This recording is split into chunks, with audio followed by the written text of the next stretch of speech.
Өте жеңіл салат. Тауық піскен тауық етімен. Өте витаминге бай. Осындай чернослив, грецкий орех. Осындай жұмыртқадан омлетіміз бар. Және шампиньонымызды қазір майға бір қуырып аламыз и бәрін қосып араластырамыз.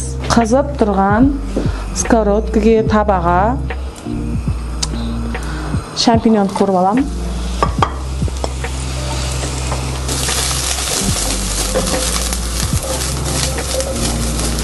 Шампиньонымызды қуырып алдық. Кішкене майын тарту үшін осына салфеткаға саламыз. Осындай чашкаға тауығымызды саламыз. Черносливті тураймыз.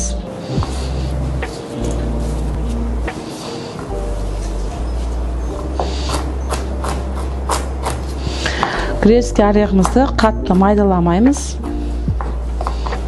Неки.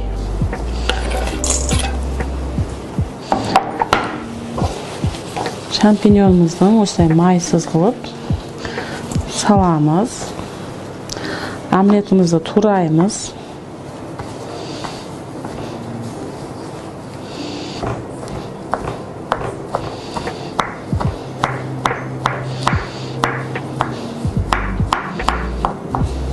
Неки майонез салып араластырамыз.